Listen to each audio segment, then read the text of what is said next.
Back at you here on Inside the NBA. Oklahoma City has taken a 2-1 lead over San Antonio after winning Game 3. And how about the bench?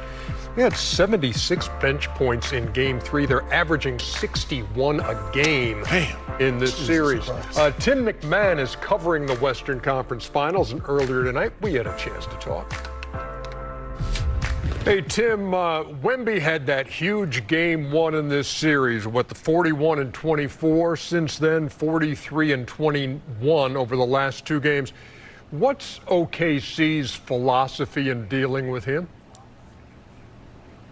Howdy, Ernie. Look, they are throwing bodies at him. They are trying to wear him down. They're trying to make him play in crowds. They're being as physical as possible with him. But, you mentioned the monster Game 1 that he had. He played 49 minutes. That's the most of his career, and he finished that game strong. But we're talking about a series that is every other day, and OKC just has such a deep team. And you see the depth with how lopsided the bench scoring is. I mean, they just scored 76 bench points, but you also feel that depth defensively, especially Victor Wembanyama. He's dealing with Isaiah Hartenstein, and it's Chet Holmgren. And then coming off the bench, there's an Alex Caruso. There's a Jalen Williams. When the other Jalen Williams is healthy, he'll take a turn on them. And, as Chet Holmgren said, the fresh legs out there really are able to try to wear him down, but they're not putting fresh legs on the floor just to wear him down. And, as Chet so eloquently said, the dudes that are going in the game are dudes. I mean, OKC goes a legit 12 or 13 deep, and a lot of these guys are coming in the game like the scoring's almost a bonus. These are physical, tough players, and they're really making Wemby fight for every inch on the floor. 6 dunks in Game 1, a total of 2 in Games 2 and 3. You mentioned that bench, and I mean, the numbers are pretty staggering when you look at it for the series. It's 184 to 64 in bench points for OKC. And these contributions, I mean, where did this come from with Alex Caruso from 3? Jalen Williams has been huge. Jared McCain has been huge. How do you contend with this bunch? Yeah, and look, a lot of these three-pointers, these are Spurs game plan design. Like, hey, we want those guys shooting those shots because we don't want Shai Gilgeous-Alexander to be able to get where he wants to go. They're trying to, they're really crowding things, they're clogging the driving lanes against Shai, and they're invitation threes, or at least they were. Alex Caruso, 5 of 21 during the regular season on threes against the Spurs. The game plan worked. There was 2 of 12 on Christmas. He's lights out in this series, but he's the epitome of a playoff riser. He shot better than 40% from 3 in last year's playoff run, which obviously ended in a championship for the Thunder. And then, they've got shooters. Isaiah Joe's barely playing in this series. He's a shooter. Jared McCain, I'm not so sure that Daryl Morey sold high after all. Huh? I mean, he just has zero fear. Right? But he comes in and, his teammates say, it's going up, and you always feel like it's going in when the ball hits his hands. And again, it's just they've got all these guys who know their roles. They play with confidence. They play with freedom. And they're taking the shots that are presented to them because the Spurs don't want to let the 2-time MVP dominate the game. Yeah, if you had to put it into words, what is the philosophy San Antonio has on SGA? Make him play in crowds, get him off the ball. I mean, to sum it up briefly, it is get him off the ball. And look, Steph Castle's taking the primary assignment. They're giving him a lot of help, which he's usually not a guy who gets a lot of help. But that's the kind of weapon that Shai Gilgeous-Alexander is. They're doubling often. They're doubling randomly, so, it's not predictable for SGA. And they're basically daring him, make, quote-unquote, the right play. Make the right read. Get off the ball. Don't try to force anything. And it hasn't been the biggest scoring series for SGA, just like, by the way, it wasn't last series against the Lakers. But he's making the right plays. He's getting his teammates open shots, and he's had 12 assists in 2 of these games during the series. That's a playoff career high. So that's just proof that, he's reading the game, and if you don't want to let him dominate, he's going to trust his teammates, and his teammates delivered last series. They're delivering again right now. So now we head into Game 4, lastly, and I heard Wemby talk about, hey, we knew there would be trials in this playoff run.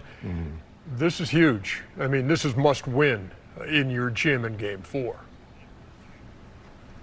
Yeah, I mean, this is a huge test. This is the biggest test of Victor Wembanyama's career. And look, the Spurs came into this series with a ton of confidence. I mean, they beat the Thunder 4 out of 5 times during the regular season. That included 3 wins in 12 days, after the Thunder got off to that 24-1 start. They spanked their butts in front of a national TV audience on Christmas Day in OKC's gym, but the playoffs are a different beast. And, let's just also call it like it is for the Spurs. This is not a healthy Spurs team. They have a blank injury report right now, but De'Aaron Fox is clearly not 100%. He's playing through a high ankle sprain.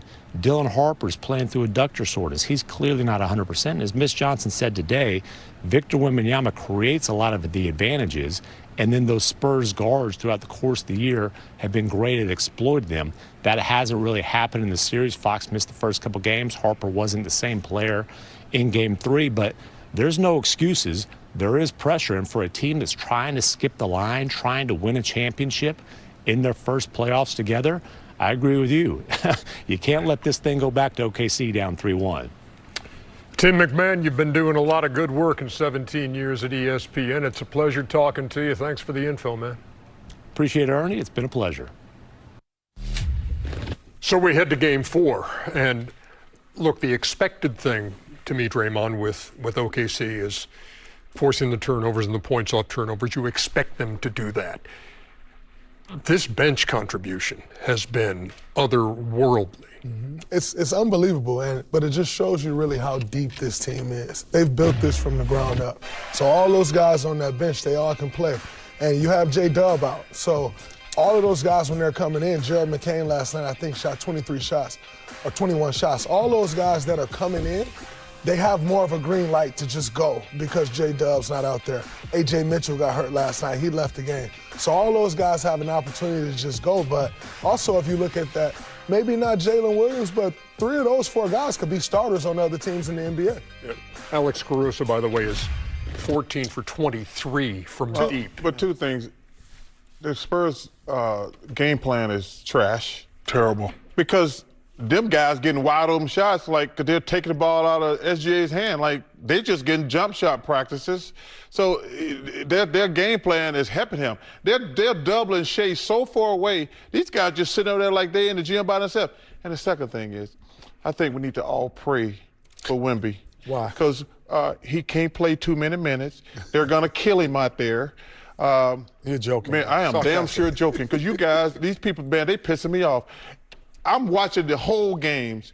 They ain't playing dirty. No. And like, these are some of the softest fouls I ever seen in my life. These clowns on TV talking about, oh, they're gonna hurt poor Wemby. I was like, hurt him?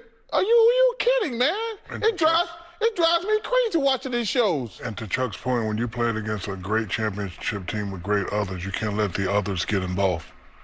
That's how they win games. You focus on SGA, like, oh my God, it's SGA, 2-time MVP. And like Chuck said, they're wide open shots. And I'm gonna need Wemby to do more. Game 1, he had 41-24, they won. Game 2, 21-26, it's not enough. And I can say that as Lord Supreme of all big men. I remember getting swept, averaging 34, 35, and my father, rest in peace, saying, it ain't enough. You have to do more. So he has to do more. I heard him yesterday say he's not making his teammates better. It's because he's not dominating the game. When Alex Caruso is on you, I don't want to see a turnaround. I do not want to see a turnaround. He has to be aggressive, super aggressive, so they could, panic with him. Let's just pray that he doesn't get hurt. No, but, I mean, they so physical with him. you have a term called others. I'm going to elevate it a little bit. I'm going to call them special others. Yes. Because they have 11 guys on their team, I will believe, that if they got 20 points, no one would be surprised. If you say Isaiah Joe gets 20 points, okay, he's done. But the Spurs are helping him with that bad game plan. But I'm not saying that anybody can make wide open shots. No, but I'm saying that these guys have done it when SGA has gone out, and they still had it rolling. You had multiple guys when they had to take multiple shots, from Caruso to Wiggins to Wallace. They were like, okay, we'll take this responsibility. McCain, these are not unaccustomed to getting 20 points either. So they're helping them, but these guys are special others. They're not just, like he said, 3 or 4 of them could start on most teams. Huge game 4. You need rice and that white sauce, fool. San Antonio. You got to get that white sauce and that yellow rice, man.